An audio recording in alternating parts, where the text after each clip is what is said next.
The rain wasn't falling. It was attacking Lagos. It slapped against the cracked plastic visor of Tunde's helmet, blurred the chaotic neon smear of Oshodi Bridge, and seeped through the cheap synthetic fabric of his delivery jacket, chilling his bones. His hands, gripping the handlebars of the groaning, rust-spotted delivery bike, were numb, the knuckles raw and red from the cold and the constant friction of cheap gloves. The smell was a brutal cocktail: wet asphalt, diesel fumes thick enough to chew, the acrid tang of overflowing gutters, and underneath it all, the clinging scent of desperation, his own. He could taste it, metallic and sour, at the back of his throat. 45 minutes. 45 minutes battling gridlocked danfos, weaving through rivers of muddy runoff, the bike's engine protesting like a dying animal. All for Mrs. Adebayo's order: one perfectly brewed cup of zobo and 2 flaky meat pies from Auntie Beezy's, nestled carefully in the insulated bag strapped precariously behind him. The promised tip, enough for a decent meal, maybe even credit for his dying phone, had been the beacon pushing him through the monsoon. Victoria Island rose before him, a gleaming fortress of glass and steel mocking the soggy struggle of the mainland. Security here was different. Not the bored indifference of Oberland, but sharp-eyed men in crisp uniforms who looked through you, not at you. Tunde parked the bike under the scant shelter of a manicured palm, water instantly pooling around his worn plastic sandals. He pulled the food bag close, shielding it with his body, the cheap thermos containing the precious zobo feeling unervingly fragile. One hand smoothed the peeling logo on his jacket: Swift Deliveries. A bitter joke in this weather. His cheap cornrows, hastily done at Mama Chiddy's stall, were plastered to his scalp, rainwater tracing paths down his neck.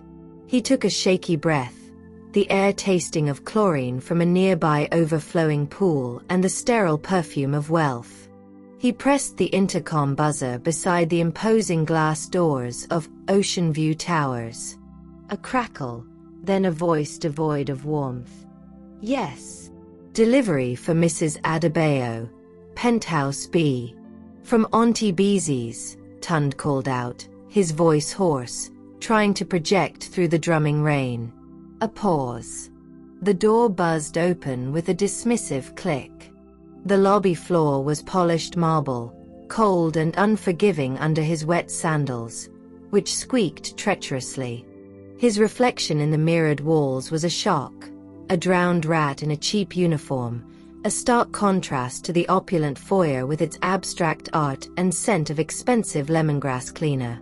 The security guard behind the sleek desk didn't look up from his phone, a clear dismissal. Tunde felt the familiar, heavy cloak of invisibility settle over him, the kind only the truly poor or the deliberately unseen wear. The private elevator to the penthouse was unervingly silent and fast. When the doors slid open, he stepped into another world. Wide, floor-to-ceiling windows offered a panoramic, rain-lashed view of the Atlantic, gray and furious. The air was cool, dry, scented with vanilla and something floral. Mrs. Adebayo stood waiting, a vision in tailored linen trousers and a silk blouse the color of cream. Her hair was sleek, her posture radiating impatience. She held a sleek tablet, not looking at him, her gaze fixed somewhere beyond the storm. "Finally," she stated, not a greeting. "I have a conference call in 5 minutes. Where is it?" Tunde moved quickly, carefully unzipping the insulated bag. He pulled out the box containing the pies, still warm. Then, with deliberate care, he lifted the cheap plastic thermos holding the zobo. His hands were still stiff, trembling slightly from the cold and the ride. As he transferred it, his numb fingers betrayed him. The thermos slipped. Time slowed. He lunged, a strangled gasp escaping him, but it was too late. The thermos hit the edge of the marble console beside the door with a sickening crack. The lid popped off. A vibrant wave of deep red zobo erupted, splashing across the pristine white marble floor, soaking the lower leg of Mrs. Adebayo's immaculate trousers, and blooming like a grotesque flower across the chest of Tunde's already damp jacket. Silence. Thick, suffocating, broken only by the drumming rain against the glass. The sharp, sweet tart smell of zobo filled the expensive air, clashing violently with the vanilla. Mrs. Adebayo looked down, first at her stained trousers, then at the spreading crimson pool on her floor, and finally, slowly, up at Tunde. Her expression wasn't anger. It was pure, undiluted disgust. Like she'd stepped in something vile. "You clumsy imbecile." The words were a venomous hiss, cutting through the silence sharper than the rain. "Look what you've done. These are loro piena. This marble is Carrara. Imported. Do you have any idea? Any idea at all?" Tunde stood frozen, the red stain spreading cold across his chest, mirroring the burning shame flooding his face. He saw himself reflected in her horrified eyes. Not Prince Adeyemi, heir to the Adeyemi Group conglomerate, billionaire who owned buildings like this one. He saw only Tunde, the useless, stinking delivery boy who ruined things. The persona he'd chosen to find real love felt like a leaden straitjacket. "Madam, I am so sorry," he stammered, the carefully practiced, common accent thick in his throat. "It slipped. The rain, my hands." "Your hands," she spat, recoiling as if his apology was another form of contamination. "Your filthy, incompetent hands. Don't speak. Don't even breathe near me." She snatched the tablet, her fingers stabbing at the screen. "Security. To Penthouse B immediately. There's a situation." The humiliation was a physical blow. He wanted to shout, "Do you know who I am? My father's company built this tower. That marble was chosen by my mother." But the words died, choked by the crushing weight of the role he was playing, by the terrifying authenticity of her contempt. This wasn't a game anymore. This was the raw nerve of class division, exposed and bleeding. Security arrived swiftly. Two large men whose impassive faces hardened when they saw the mess and their employer's distress. "Escort this mess out," Mrs. Adebayo commanded, gesturing dismissively at Tunde, not even looking at him now. "And make sure he pays for the cleaning. Deduct it from whatever pittance he was getting. Now get him out of my sight before he ruins something else." Rough hands gripped Tunde's arms, not violently, but with impersonal firmness. They didn't speak to him. He was cargo, damaged goods.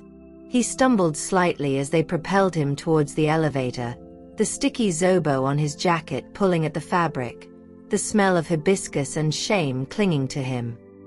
He caught one last glimpse of Mrs. Adebayo, already on her tablet, probably complaining about the inconvenience, her stained trousers already forgotten in her world of more important things. The elevator doors closed on the scene, sealing him in the silent mirrored box with his reflection. A young man painted in humiliation, the expensive marble floor replaced by cold steel beneath his sandals. The guard stared straight ahead, smelling faintly of cheap cologne and indifference.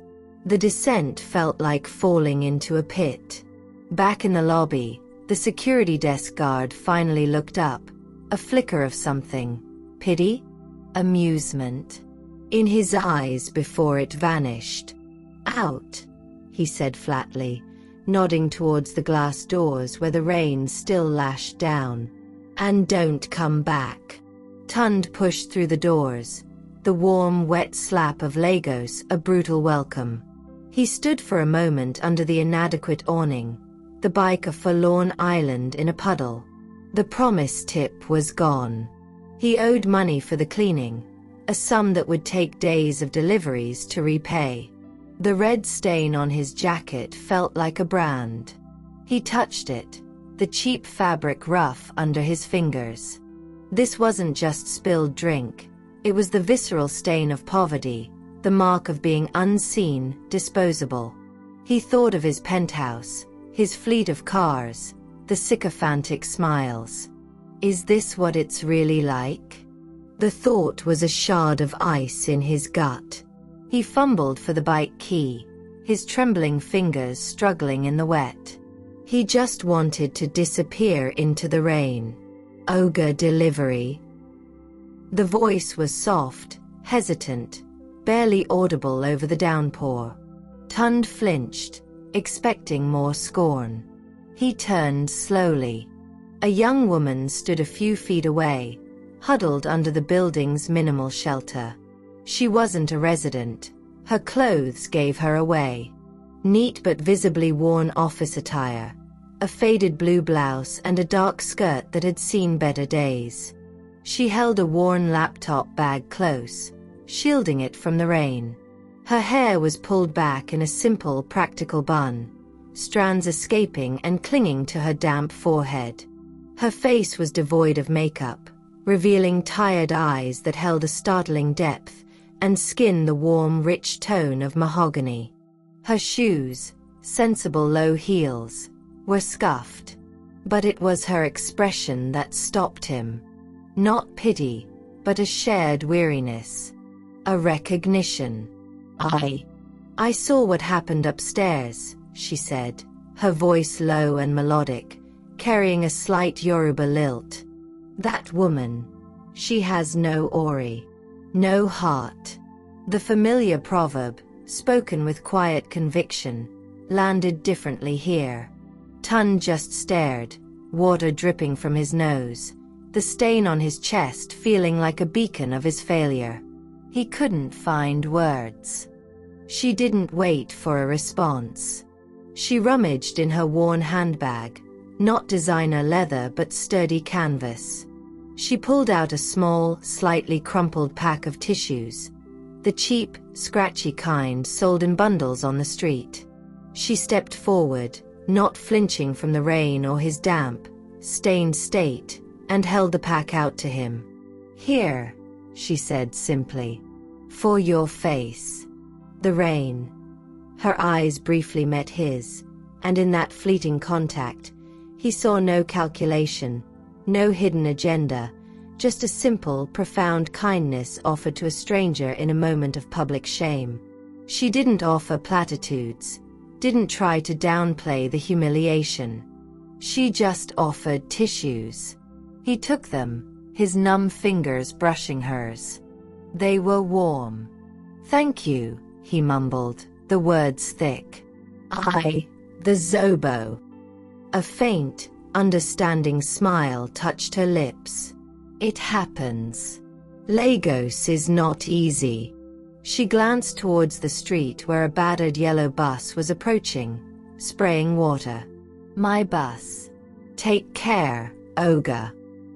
She gave a small nod, hoisted her laptop bag higher, and darted out into the rain towards the slowing bus, her sensible heels splashing through the puddles. Tunde stood frozen, the cheap tissues clutched in his wet hand. He watched her fight her way onto the crowded bus, a flash of faded blue swallowed by the damp, anonymous mass. The red stain on his jacket was still there, cold and accusing. But on his face, where the rain mixed with something else, the rough tissue felt like an unexpected benediction. Grace, he thought, the name arriving unbidden, as pure and startling as her act. She saw me. Really saw me. He looked down at the tissues, then back at the gleaming, dismissive tower. The contrast was brutal. The burning shame hadn't vanished, but beneath it, a new sensation flickered, a fragile, dangerous warmth sparked by a simple act of kindness from a woman whose name he didn't even know, whose life was clearly etched with its own struggles.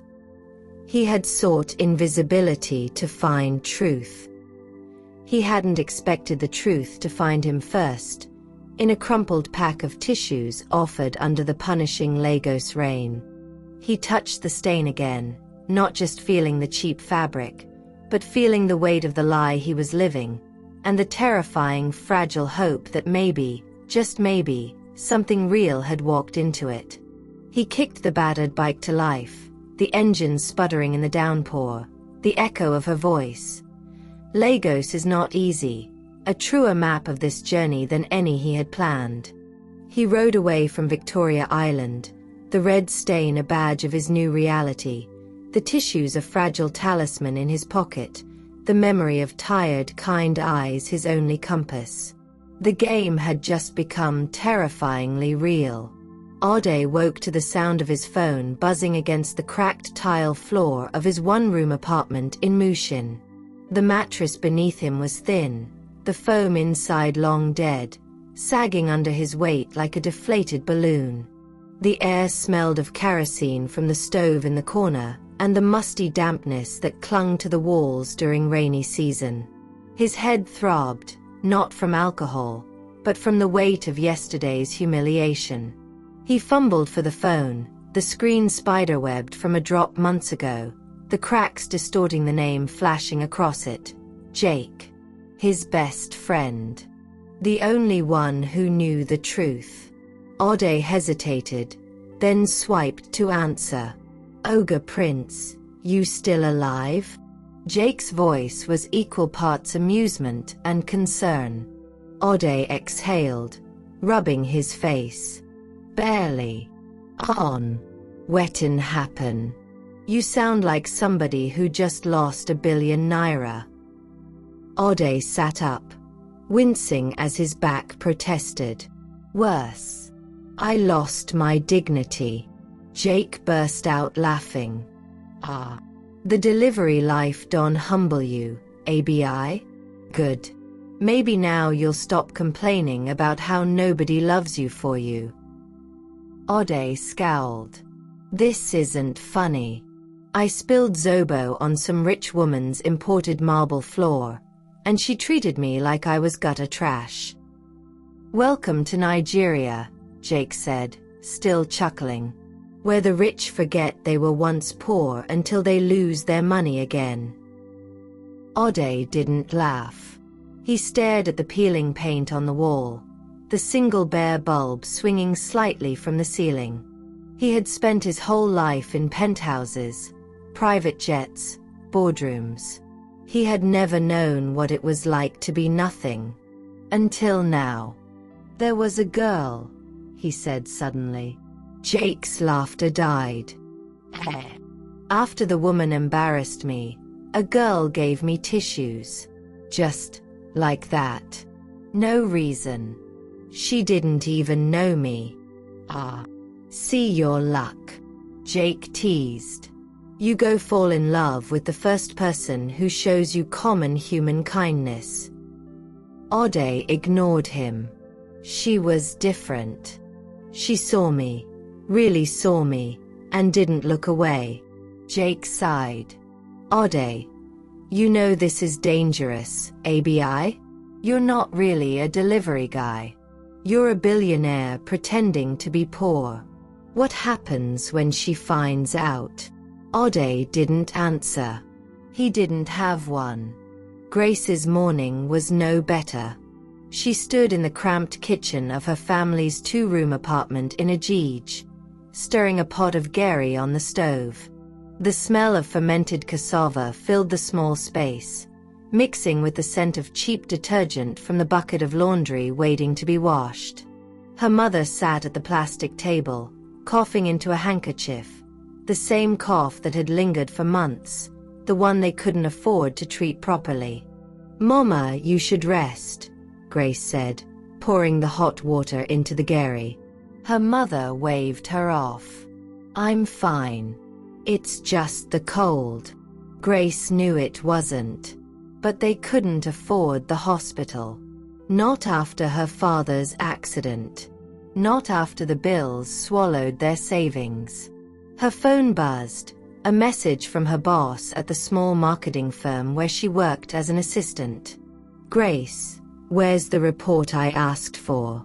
You were supposed to send it last night." Grace's stomach tightened. She had stayed late at the office, missed her bus, walked home in the rain. She had forgotten. "Sorry, sir, I'll send it now," she typed quickly, opening her laptop. The screen flickered, another thing she couldn't afford to fix. Her mother watched her, eyes heavy with guilt. "You work too hard." Grace forced a smile. "It's nothing." But it wasn't nothing. The rent was due. The cough wasn't going away. And her salary wasn't enough. Ode arrived at Jake's restaurant, a small bustling spot in Yoruba, just as the lunch crowd was building. The smell of frying plantains and spicy jollof rice filled the air, mixing with the chatter of customers and the clatter of plates. Jake tossed him an apron. "You're late." Ode caught it. "I had a rough night." "Because of the girl?" Ode hesitated. "Because of everything." Jake studied him, then sighed. "Look, if you want to quit this stupid experiment, just say the word. You can go back to being Prince Adeyemi any time." Ode shook his head. "No. Not yet." "Why?" Ode thought of Grace's face in the rain. The way she had looked at him. Not with pity, but with recognition. Like she understood.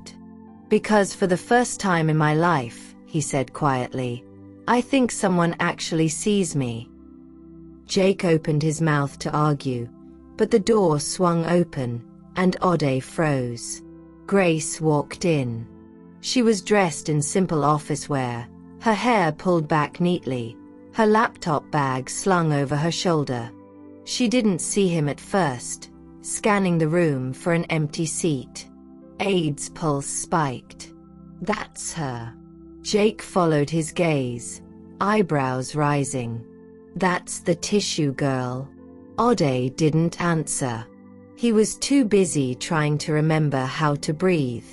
Grace finally spotted an empty table near the back. As she walked past the counter, her eyes flicked up and landed on Ode. She stopped. For a second, neither of them moved. Then, slowly, she smiled. "Ogre delivery," she said softly. "You survived the rain." Ade's mouth went dry. "Thanks to you." Jake coughed loudly. "Ahem. Customer service. A beg."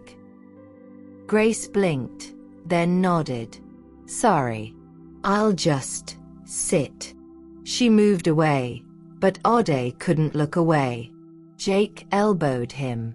"You're staring like a goat at a new gate." Ode swallowed. "I need to talk to her." "And say what?" "Hello, I'm actually a billionaire pretending to be poor so I can find true love." Ode shot him a glare. "I'll figure it out." Jake groaned. "This is how trouble starts." But Ode wasn't listening. He grabbed a menu and walked toward Grace's table, his heart pounding like a drum. For the first time in his life, he had no script, no plan. Just the terrifying, exhilarating feeling of something real. Will Grace discover Ade's secret? What happens when the billionaire and the struggling office worker grow closer? And who is the mysterious woman watching them from the corner of the restaurant? The plastic chair creaked under Ade's weight as he slid into the seat across from Grace. Up close, he noticed things he hadn't in the rain. The faint freckles dusting her nose, the slight chip in her front tooth when she smiled, the way her fingers tapped nervously against the laminated menu. "You work around here?" he asked, immediately regretting how stiff he sounded. Grace glanced up, surprised he'd joined her. Yes. At a small marketing firm down the road. She hesitated. You deliver for this restaurant? Ade's pulse jumped. Sometimes. Mostly I do bike deliveries around the island. The lie came easily now, after weeks of practice. Grace nodded, her eyes lingering on his jacket, the same stained one from yesterday, hastily washed but still bearing the faint pink shadow of the zobo. You got most of it out, she said softly. Ode touched the spot self-consciously. Thanks to you. A waiter dropped off Grace's order, jollof rice and plantain, steaming on a chipped plate. The scent of nutmeg and peppers filled the space between them. You eat here often? Ode asked. Grace broke off a piece of plantain with her fingers. When I can afford it. There was no self-pity in her voice, just fact. Most days it's Gary at home. Something twisted in Ade's chest. He'd eaten at Michelin-starred restaurants in Paris last month. Let me get that for you, he blurted out, reaching for his wallet. Grace's hand shot out, stopping him. No. The word was firm. I don't take handouts. Ode froze. No one had ever refused his money before. It's not. I know what it is, Grace said quietly. And I appreciate it. But I'm not a charity case. The air between them shifted. Ode saw it then. The quiet pride in her posture, the stubborn set of her jaw. This wasn't about the meal. This was about dignity. Okay, he said softly. But let me at least keep you company while you eat. Grace studied him for a long moment, then nodded. Jake watched from behind the counter, arms crossed. He didn't trust this. Ode was in too deep already, playing poor like it was some romantic movie. But real poverty wasn't a costume you could take off at night. His phone buzzed, a message from an unknown number. Is Prince Adeyemi there? Jake frowned. Only a handful of people knew Ode was doing this. He typed back. Who's asking? The reply came fast. Tell him his father's lawyers are looking for him. Urgent. Jake's blood ran cold. Grace wiped her plate clean with the last bit of plantain, unaware of the storm brewing across the room. So why delivery? She asked. You don't seem. She trailed off, searching for the right word. Like the type. Ode laughed bitterly. My father was a small businessman. Died last year. Left nothing but debts. The lie tasted like ash. This pays the bills. Grace's eyes softened. I'm sorry. A wave of shame crashed over him. His father was very much alive, currently vacationing in Monaco. What about you? He deflected. Marketing seems boring. Grace smiled. It is. But it's stable. Or supposed to be. She hesitated, then added quietly, my mom's sick. The medical bills. She didn't finish. Ade's throat tightened. He could transfer the full amount with one phone call. But that would reveal everything. There's a free clinic in Surelaire, he said instead. My friend volunteers there. Maybe. Grace shook her head. We've tried. They don't have the equipment she needs. Silence settled between them, heavy with things neither could say. Jake appeared suddenly, gripping Ade's shoulder too tight. Sorry to interrupt. Tunde, we need you in the kitchen. Now. Ode frowned at the urgency in Jake's voice. Can it wait? No. Jake's eyes were hard. Grace waved him off. Go ahead. I need to get back to work anyway. Ode stood reluctantly. Will you be here tomorrow? Grace hesitated, then nodded. Good. Ode smiled. Then I'll see you tomorrow. As soon as the kitchen door swung shut, Jake shoved the phone in Ade's face. Your family's looking for you. Ade's stomach dropped. What? Lawyers. Something about the merger.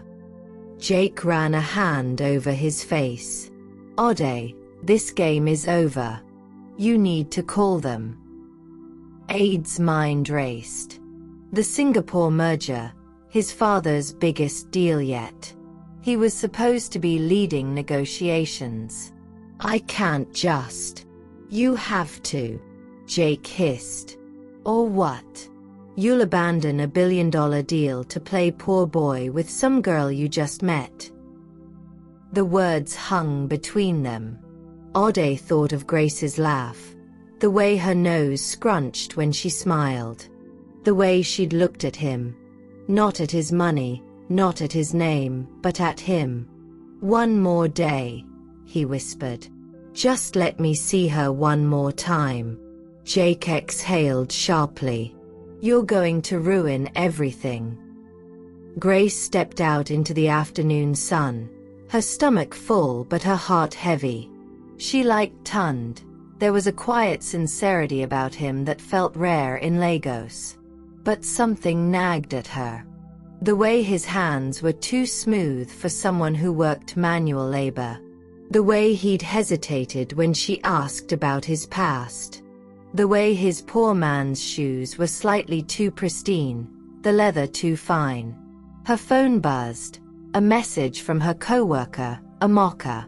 Girl, you'll never guess who just walked into the office. Prince Adeyemi's PA. They're looking for interns for his new foundation. Grace's breath caught. The Adeyemi Foundation was legendary. Full scholarships, medical grants, real change for people like her. She typed back. When's the interview?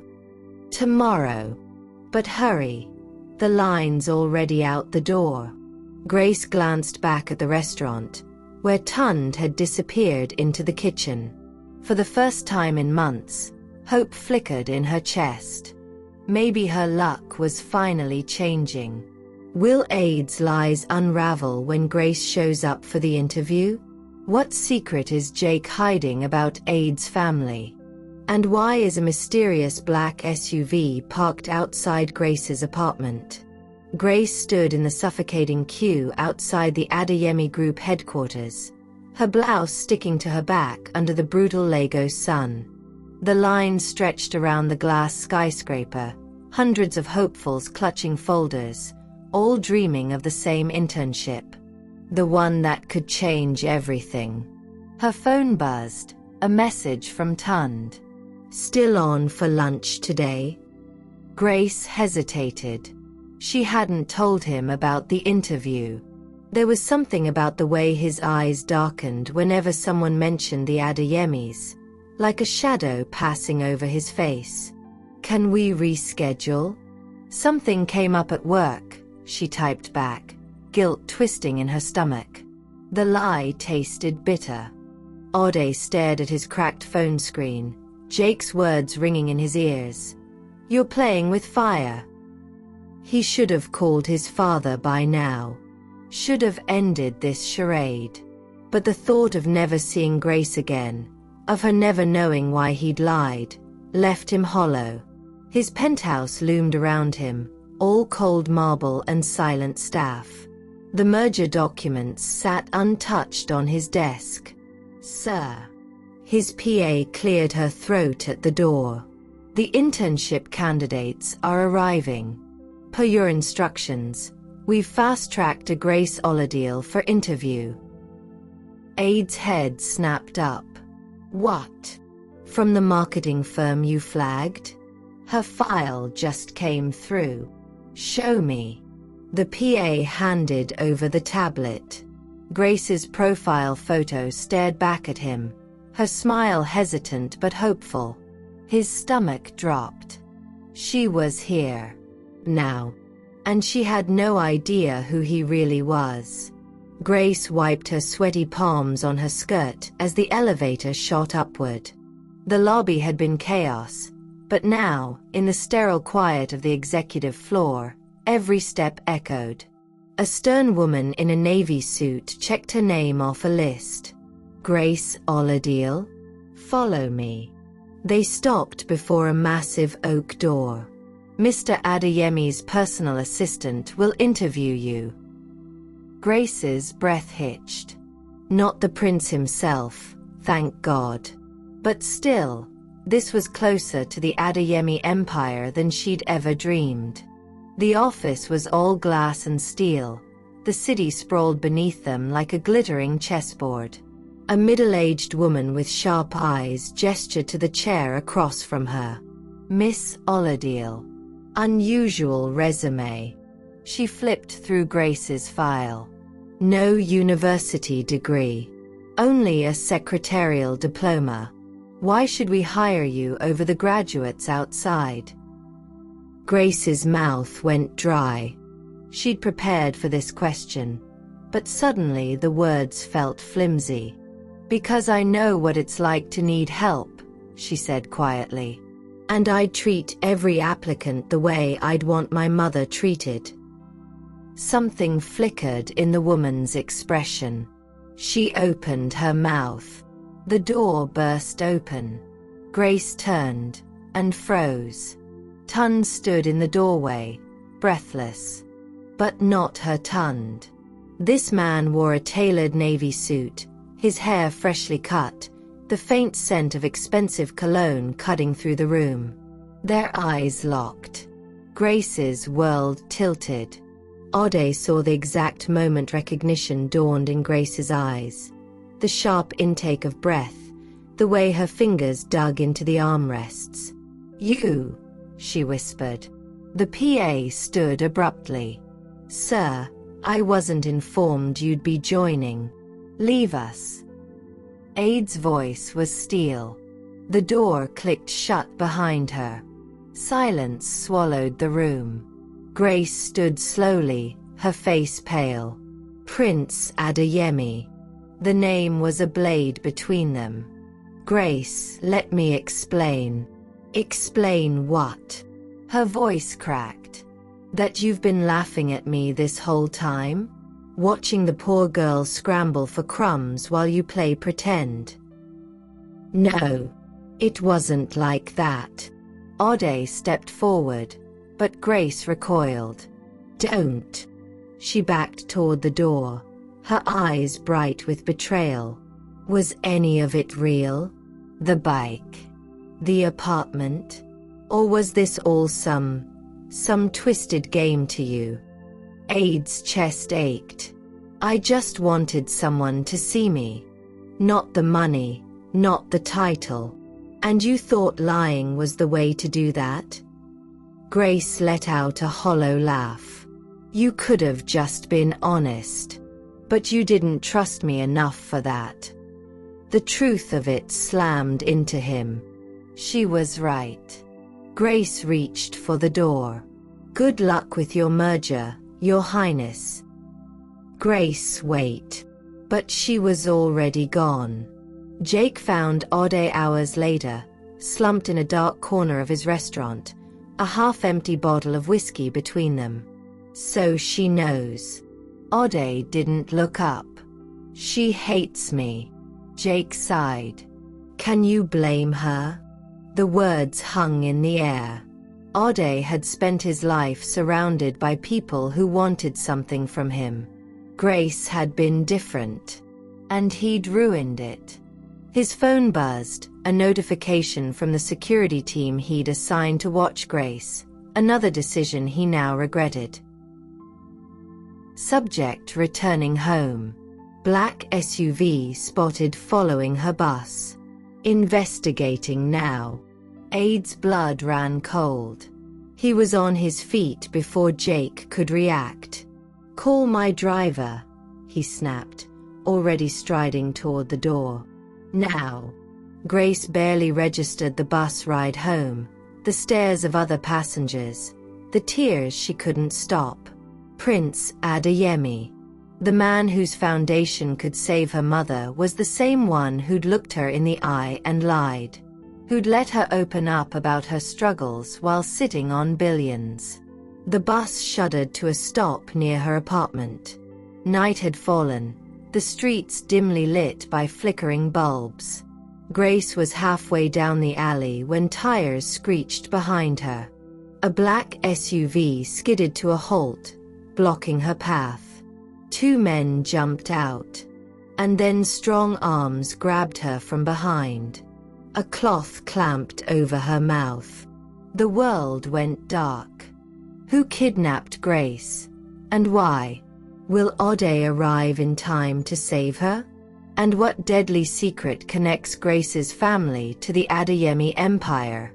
Grace woke to the smell of damp concrete and the sharp sting of antiseptic.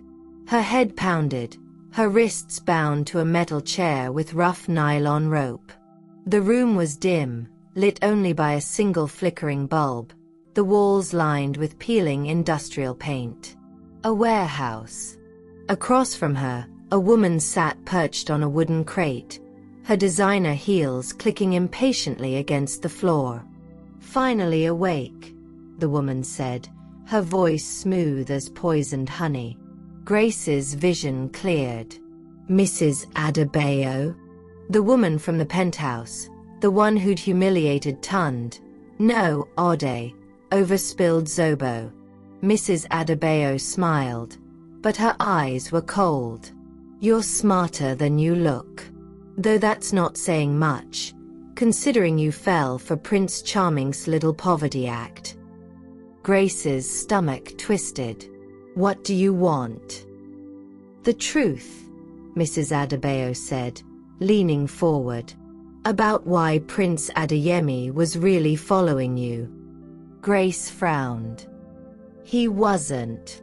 "Don't play dumb," the woman snapped.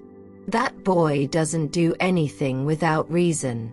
So tell me, what did your father know?" Grace went still. "My father." Mrs. Adebayo's lip curled. "Collins Oladile. The journalist who died in that convenient car accident last year, right before he was supposed to publish his investigation into the Adeyemi Group's offshore accounts." Grace's blood turned to ice. Her father's death had been ruled an accident. A blown tire on the third mainland bridge. No investigation. No questions. Until now. Ade's car screeched to a halt outside the abandoned textile factory, his security team fanning out behind him. The text from his investigator had been clear. "Grace taken here. Adebayo involved." Jake grabbed his arm. "Ode think, if she's connected to your father's business." "I don't care," Ode snarled, wrenching free. He'd spent his life obeying his family's rules, playing the perfect heir. But Grace, her kindness, her strength, had shown him what real power looked like. And he'd be damned if he lost her. Grace strained against the ropes. "My father was investigating tax fraud, not murder." Mrs. Adebayo laughed. "Oh, sweet girl.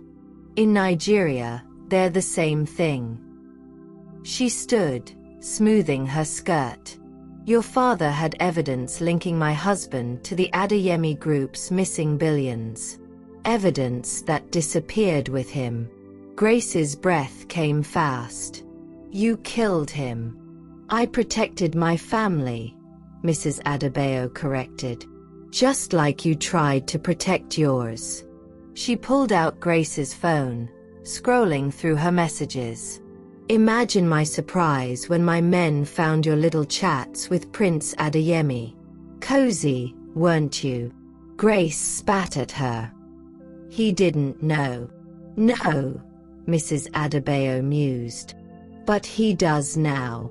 She nodded to one of the men. Bring him in.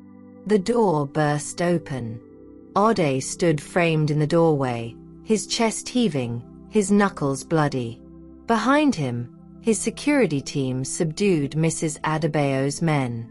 Their eyes met. Grace's heart shattered all over again. Mrs. Adebayo clapped slowly. How romantic. The prince rescues the pauper. Ade's voice was deadly calm. Let her go. Or what? Mrs. Adebayo smirked. You'll call your daddy? Oh wait, he's the one who ordered the hit on her father. Ode flinched. Grace's breath caught. Liar, Ode growled. Mrs. Adebayo tossed a file at his feet. Check the signatures. Ode knelt, flipping through the documents. Bank transfers, surveillance photos, and at the bottom, his father's unmistakable initials. His hands shook. Grace watched the truth dawn on his face. The horror, the guilt. Ode, she whispered. He looked up, his eyes brimming with tears. Grace, I swear, I didn't know. But the damage was done. Mrs. Adebayo lunged for Grace, a syringe glinting in her hand. Ode moved faster. The gunshot echoed through the warehouse. Mrs. Adebayo crumpled, clutching her leg, screaming. Ode kicked the syringe away and dropped to his knees beside Grace, frantically untying her ropes. I'm sorry, he choked out. For everything. Grace pulled free, her arms burning. She should have run. Should have never looked back. But the pain in Ade's eyes mirrored her own. And she was so tired of lies. Epilogue. 3 months later. The headlines were relentless. Adeyemi heir exposes corruption scandal. Billions recovered. Former minister arrested. Prince Adeyemi steps down. Launches anti-corruption foundation. Grace stood outside the modest Surulere apartment she now shared with her mother, whose hospital bills had been mysteriously paid in full, and watched as a familiar car pulled up. Ode stepped out. No suit, no entourage.